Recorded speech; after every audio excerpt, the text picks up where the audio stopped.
Stop to Sell is a space where Eduardo welcomes guests from various areas, he analyzes various topics, and establishes an action plan. The expression better done than perfect is typical. On the other hand, there are professionals who collect and analyze a lot of data before making a decision. Eduardo suggests you take an hour to think about your activity, prospecting methods, identifying needs, closing deals, following up with clients, and establishing partnerships. Eduardo is counting on you.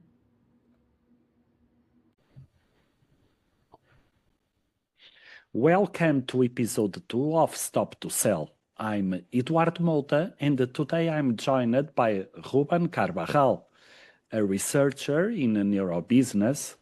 He is, I'm sorry, 1, 2, 3. Welcome to episode 2 of Stop to Sell. I'm Eduardo Mota, and today I'm joined by Rubén Carvajal, a researcher in neurobusiness, to connect brain science with real-world sales, emotions, decision-making, and performance. We will turn lab-grade insights into practical playbooks so you can sell with more awareness and better results. Stay tuned, it's going to be clear and human. Welcome, Rubén. How are you? Hi, Eduardo. Good to see you again. I hope you are, great with your new podcast. I wish you all the best. Okay, thanks a lot, Rubén. It is very important for me to receive you here. Rubén, you were my master thesis supervisor, and you are one of the leading voices in the neurobusiness. How do you personally define this concept, neurobusiness?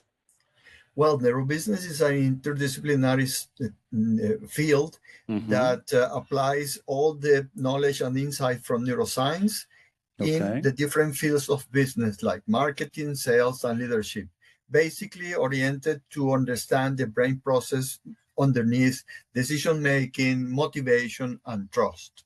Okay, great. Well, when we talk about neuro, we talk about the brain. When we talk about business, we talk about the numbers. Where do neuroscience and business truly intersect? What's the bridge between neurons and the numbers? Well, the bridge between them is behavior, because neurons produce behaviors and behaviors produce numbers. I mean, of course, there is a more complex process that involves attention, involves emotions and memory, but basically that's the connection, the behavior. Okay, that's great. That's great. And how does neuroscience help us move from intuition-based management to evidence-based leadership and sales? Well, marketing has been trying to be a scientific field, but it's difficult because predicting human behavior is not as predicting a comet or a planet, because it's not a precise science. Intuition, on the other hand, is very important to being taken into account, because we think that intuition is something that is irrelevant, but on the contrary, intuition, as neuroscience has proved, is very relevant for making many of the decisions that we do on a daily basis. Okay, that's great. So when we talk about the business, when we talk about sales, there is always a word, and it is decision making. Which are the brains, which areas of the brain do you find most relevant for understanding decision making in business contexts? Well, the decision making in any context, not only in business, has been proved, by fMRI and many other techniques like EEG, that is related to the prefrontal cortex. There are different areas in the prefrontal cortex related to this process. But also there are other structures like the amygdala or the striatum. The amygdala, because is kind of the emotional detector of any new input that comes to us, and the insula because can, you know, measure in some way with his activity. We can, I mean, we can respond to what is called considered a risk or a potential risk or something that can cause us some damage. And also a very important one is besides the insula is the striatum, you know, the nucleus accumbens related to the reward process. Okay, that's great.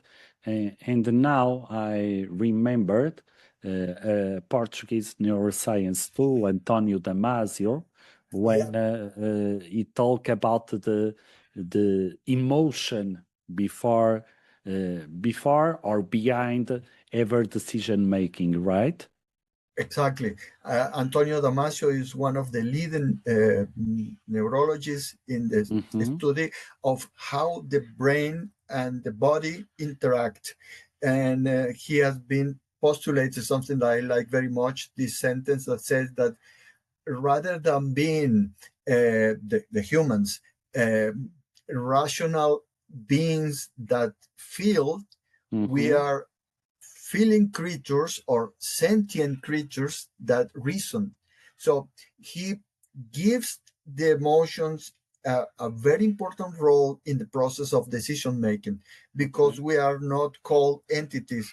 When you say expression like you have to take the decision with a cool mind or a cool head, that doesn't exist, because underneath that cool head there is always a decision involved, an emotion involved. Of course, Yeah. of course.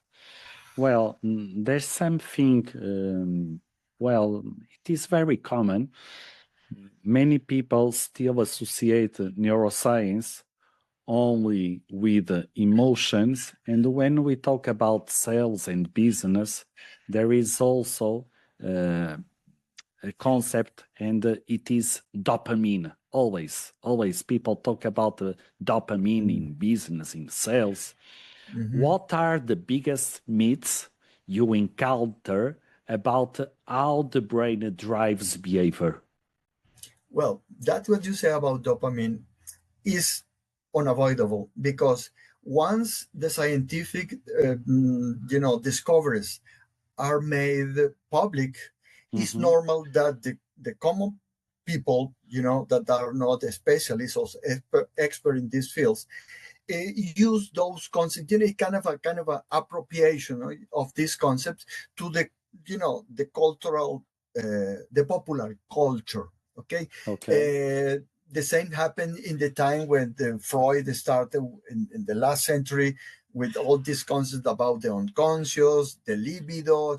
So the people started talking about all these things, Yes. But the problem is that you can, fall in some sort of a reductionism. That's the problem. If you ask me about the myth, besides that popular use, or not, not precise use of this concept of dopamine. Some people say, oh yes, the dopamine is the hormone of the pleasure. First of all, it's not a hormone, it's a neurotransmitter. So that gives you an idea of the distortion that this concept is taking place I right now. agree.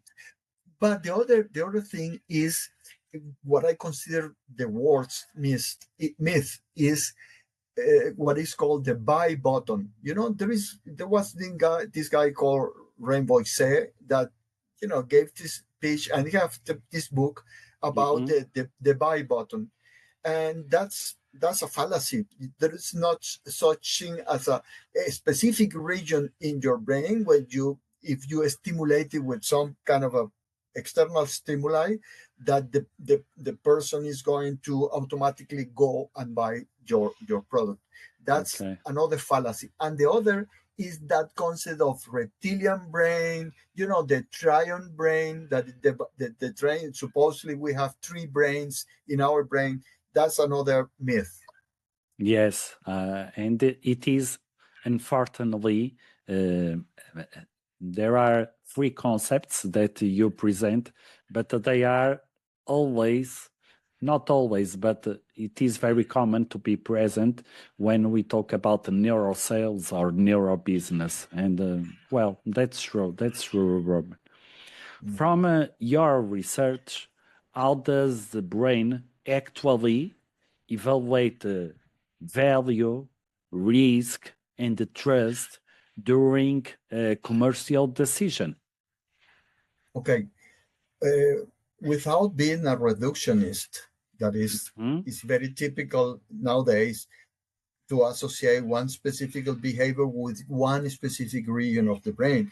mhm. Uh, we can say, according to the evidence, the experimental evidence, that there is a region in the prefrontal cortex called the orbitofrontal cortex, which has been proven to be activated particularly high when you have to decide, for instance, the value of, let's say, a cookie with chocolate chips.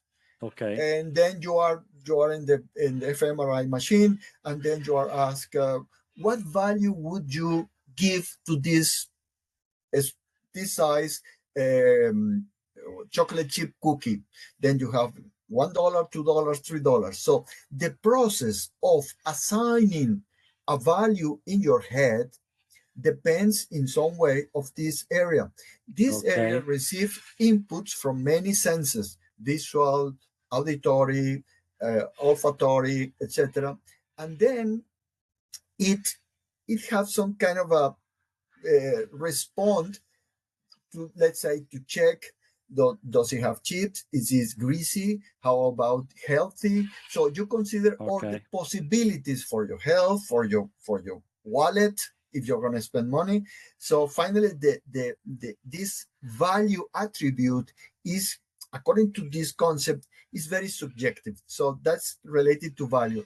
Related to risk, as I said before, there is a region called the anterior insula that specifically is associated with the activation at the moment we feel pain, uh, okay, physical pain or emotional pain.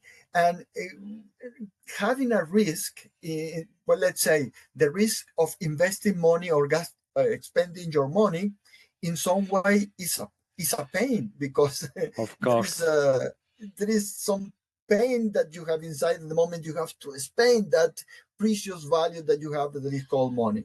And the other thing about trust is Yes, related to a hormone and the receptors that we have in our brain, that of a hormone called oxytocin. In this case, it is a hormone that okay, travels through the okay, okay. yeah, the bloodstream. Okay. Mm-hmm. Great. Well, in a leadership and sales, like you said before, emotions are always present, always. Mhm. Well, how does emotional regulation affect the performance and the communication?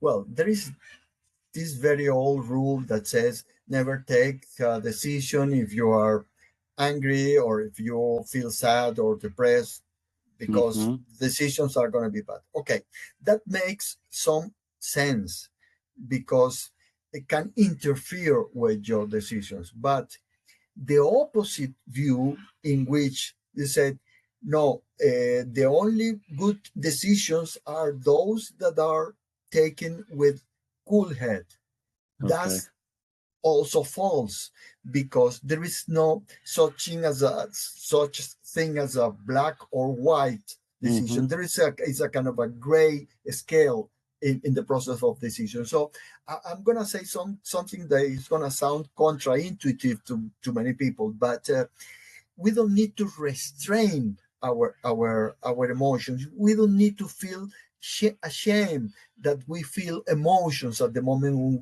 when we are leader in the process of leading people or trying to make sales or developing a marketing strategy. We need to hear our body. We need to feel our body to see what our body says to us.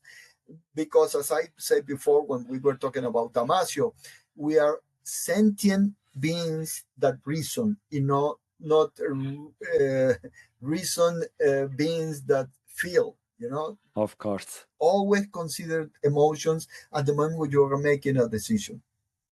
That's great. Well, when we talk about sales, there is also two important concepts, and it is the free system and it is the reward system. So, what happens neurologically when a leader or a salesperson activates the brain's free system instead of the reward system? Well,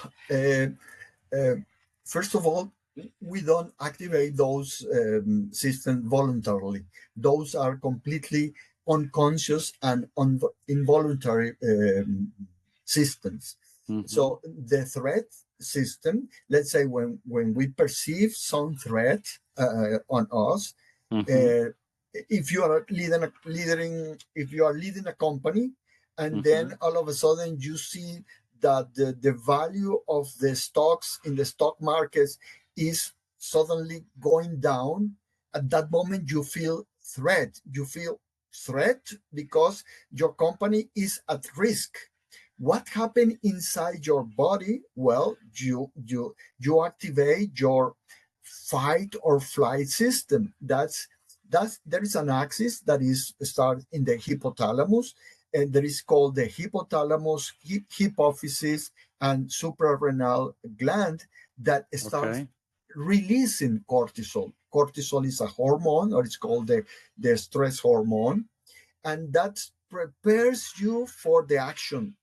What I'm gonna Okay. do. So the release of cortisol is not only associated with the stress, but also with the alertness. So the state of being alert, and even some amount of cortisol in your bloodstream can help you to make better decisions. If it's an Okay. excess of cortisol with what is called the chronic release of cortisol, of course, you are in blank. You can get blocked or burn out.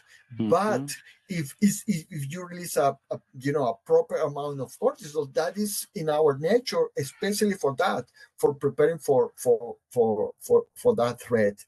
And the reward system, if we don't activate it, is Mhm. because there is not an stimuli that activates it. So basically, depending on the stimuli, we Mhm. respond unconsciously to that threat or um, pleasurable reward.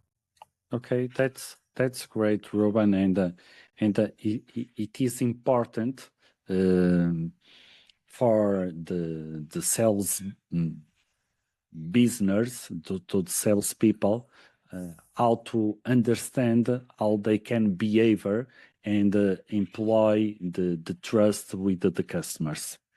Sure. So about that, do you think can empathy and curiosity be measured as a neural process and not just like, well, empathy and curiosity are just soft skills? Do you think it could be measured as a neural process too? Well, yeah, there are soft skills, definitely. Mm-hmm. And there are the famous soft skills that when you see all these recommendations from the different organizations around the world that are like the Economic Forum or the CEC or any of these companies or organizations that are predicting our future, one of the things that they say is that the importance of having these soft skills for the future Mm-hmm. leaders of of the present and the immediate future. But as you said, yes, there are soft skills, but not only that, they can be measured. And one way of measuring, there have been many experiments that are being documented in journals and arbitrated by peers that are, some regions like the anterior cingulate cortex and Okay. also the insula that are activated at the moment when you feel connection or you feel empathy. There are some experiments made by Paul Sack, which is he is a who is a neuroeconomist. Mm-hmm. Experiments in which he have detected that the regions associated with the theory of mind, that is the ability to understand the intentions of others, or the mirror neurons, are activated when you, for instance, see situations in which you feel as a human being, the need to help other people. And Okay. even there are experiments with this spray of oxytocin, in which after people receiving this spray, they are more prone to collaborate and donate money. The moment the money they receive for the experiment, they can donate half of the earnings of the experiment. Regarding curiosity, well, curiosity, we are curious beings. We cannot Okay. stop. When you hear someone say, "Do you hear? Do you hear what happened to?" Then immediately you become alert, because we want to know what can we learn from the mistakes or successes of other people, Mm-hmm. and we are curious by nature. And that, of course, activates the dopamine reward circuit, because Okay. when you feel curiosity, you are expecting to have a, a response that satisfies your curiosity, and at the end of the day is just an expectation for a reward once you find out what was behind all that mysterious uh, mm, uh, Mm-hmm. thing. Okay. So, uh, with all concepts you are saying and presenting to me and to my audience, I think it is very, very important that the business company start to apply these neuro business concepts to the daily business. Okay, and I think it will be great and important, and we will have better and better results. So, how can business schools and companies integrate neuroscience insights into their leadership and sales development programs? Well, the business schools can integrate this in their curricula. Okay, Mm-hmm. the different programs. If you have a business school interested in promoting this knowledge and update your postgrad or graduate students on these fields, you need to have teach neurophysiology, the Mm-hmm. basics, at least the basic how the nervous system works, etc. The sympathetic and parasympathetic systems, the axis for the stress, as I mentioned before, hypothalamus, hypophysis, suprarrenal glands, the different hormones and neurotransmitters that are involved in the different process and emotions. Mm-hmm. That's important to be part of the. Also, in that curricula should be um, included biometric techniques. The students, if you have a student that wants to be, a master in neurobusiness with knowledge of neuromarketing, neurosales, and neuroleadership, how, as you said before, how are they going to measure, the customers' preferences or uh, decision making Mm-hmm. process without measuring this? So it's important to have biometric, like galvanic skin response, eye trackers, pupil dilations, face readers, of emotional expressions. At Mm-hmm. least those four techniques are important. And regarding the companies, I think the companies are not going to have all this equipment because it's Of not course. feasible, right? Probably they are going to ask some external supplier to do this job, but inside the company should be some kind of a training with the specialized people, psychologists, etc., about empathy, how to develop this empathy traits. It's important that the people understand this abilities. Okay. And well, Ruben, when I talk with uh, administrations, when I talk with directors, they usually tell me that this new generation, Z generation, Mhm. there is a problem with them, with this generation, and they don't work the soft skills. So, do you believe that working in companies with empathy training, we can develop this concept, this skill with this new generation?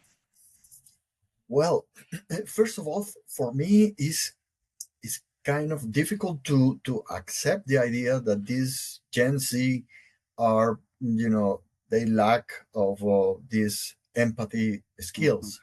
mhm. I think they have their own, because it's inherent to the human nature to Okay, be empathic or empathetic. Okay, because yeah, I mean we are social beings, and they probably are empathic or empathetic with their own peers, from the okay, same age.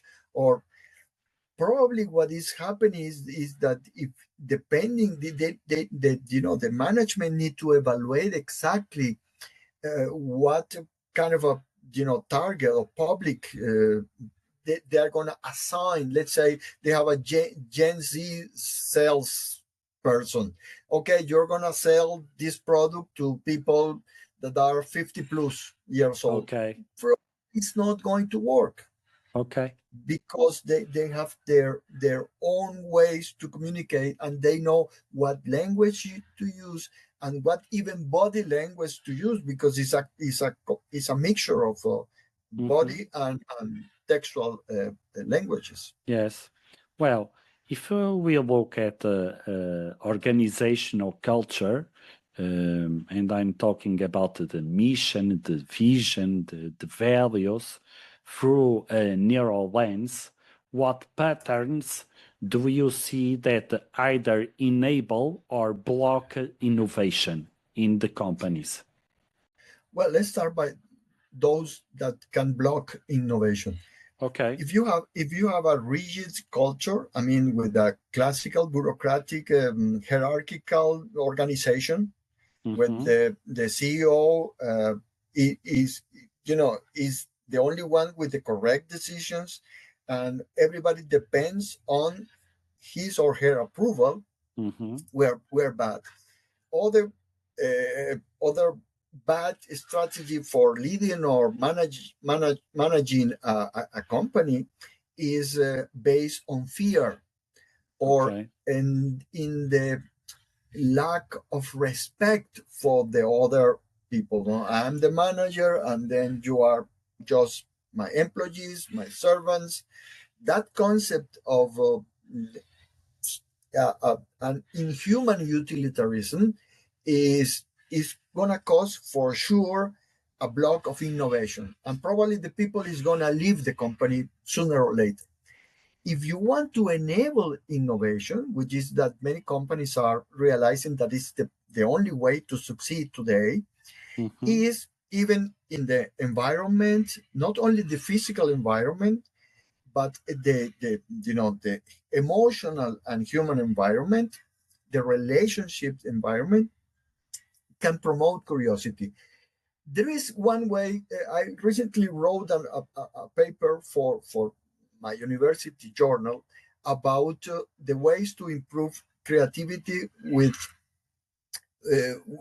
some strategies based on what is called the mind wandering. You know, the mind wandering, that Mm-hmm. process in which you do nothing, you just have some moment of relaxing, of stopping your duties and your responsibilities.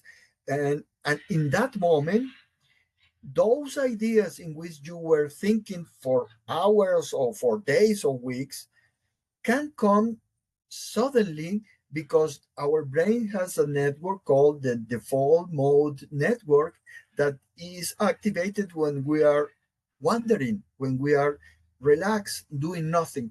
And then the other thing is tolerate errors. You know, you see Elon Musk, what he says. I don't know if he's like this inside his company. I don't have any idea about it. But what he declares to the media, the public, is, well, another rocket that fails and crash. We are learning from our mistakes. So he wants to send rockets to the moon and to Mars. And he has lost, I don't know how many rockets he has lost, millions and millions of dollars lost in errors. But he says calmly and clearly, well, because we need to learn from our mistakes. So if we have a culture inside an organization in which errors are tolerated, of course, in some way, but are not punished or, consider, part of it, you are fired. So we can have an environment, a cultural, a human environment that eliminates fears and is going to be prone to innovation and creativity. Mm-hmm. Mm-hmm. Okay, that's great. Um, is there a specific neurotransmitter or neural mechanism you believe every leader should understand to improve decision making? Yeah, sure. Let me tell you something. As I said before about this, this knowledge from the neuroscience that have been diffuminated all across the internet, and you have Mm-hmm. reels, and you have a post in Instagram, and here and there, and X, all the different accounts in LinkedIn. And now you don't even need to study, I would say, or probably if you want to be a serious leader with a profound and solid knowledge, of course you need to study these topics.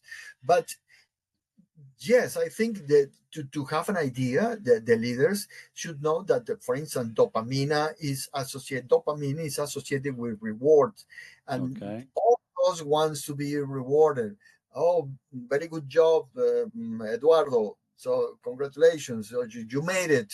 Let's keep going in this way. That a small stimulus is very good to, Mm-hmm. make the people, continue with the effort. Keep in mind that noradrenaline is important for attention. So if you sleep bad, if you didn't sleep well, probably your levels of noradrenalines are going to be low. So you are not going to be as focused and attentive as you need to be in your place, your company. Other Okay. important is, this is not a neurotransmitter, it's a hormone, as I said before. Cortisol is important. Serotonin is also an important neurotransmitter, associated with the well-being, and oxytocin also related to when you feel, considerate, and is related to the social bond when you have Mm-hmm. a team and then the team supports you.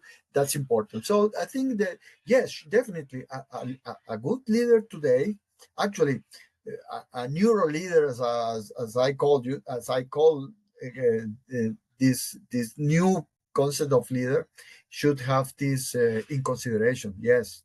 Okay, that's great, Ruben.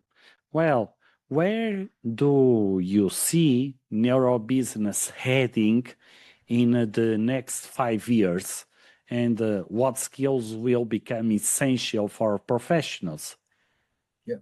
Well, I think that the artificial intelligence is one key element that Mm-hmm. should be considered. Okay, Okay. and there's going to be kind of an intersection between the two, the neurotechnologies and the artificial intelligence. But definitely, the leader of the next, let's say, 2 years, 5 years, uh, should should be preparing these fields, what is called brain-based analytics, and also this what is called BCI, brain Mm-hmm. computer interfaces. You know, this company again, Elon Musk, Neuralink. Neuralink, you know, they insert a chip inside the Yes. brain, let's say in a region related to the, you know, the motion, of arms and Mm-hmm. legs, etc. So, and the people, or the people even without doing anything with their hands, can just by reading can move the mouse. So this is going to be improving and continuing. And you know, some people talk about a future world of cyber humans or transhumans. So the new leaders should be reading about this stuff and read, and you know, the impact of artificial technology in all the different fields, which professions are going to be ended. Mm-hmm. uh, that's very important. Uh, you know, are salespeople going to continue with the artificial intelligence, or is it going to be replaceable? We need to think about this. We need to have this brainstorming with all the, you know, the people in the company, with different people from the philosophy, scientific, technological, engineer, discussing about how is gonna evolve this, make trying to make Okay. predictions about the future. I think is very important. And one very important in Mm-hmm. all this framework is the ethical part. You know, the what is called the neuroethical. Now there are new discussions about the neuroethical with all these neurotechnologies that are considered in some cases invasive, and even the AI that can over, you know, there is this guy in Yuval Noah Harari that is, you know, I recommend it, that is reflecting about all this impact of the AI on our day lives and work lives in the future. Okay, Ruben. Well, 2 minutes left, and finally, what one piece of advice would you give to any leader or salesperson listening who wants to act with more brain awareness starting today? Well, one small piece of advice: be aware to what happens to your brain, to your own brain. What stimuli triggers your brain. Uh, be aware of your biases. We all humans have biases. Mhm. Be aware of that. Acknowledge that. Try to, you know, change those that is possible for you to change, and try to be your own leader, because you have a mind, brain, body ecosystem. So know, you know, read about that. You know, be prepared to be the leader of the future that can understand the relations between cognition, emotion. You know, you need to have this culture. Mhm. Basically, uh, Okay. as a very old philosopher said, Socrates, I think what says Socrates, is a know yourself. Yeah. Okay. And to know yourself, you need to study and you need to learn more and more and more. Yes, definitely. Okay, Ruben. Thanks a lot to participate in my podcast, Stop to Sell. And well, let's uh, put the neuroscience in our lives. Thanks a lot, Ruben. Thank you for inviting me.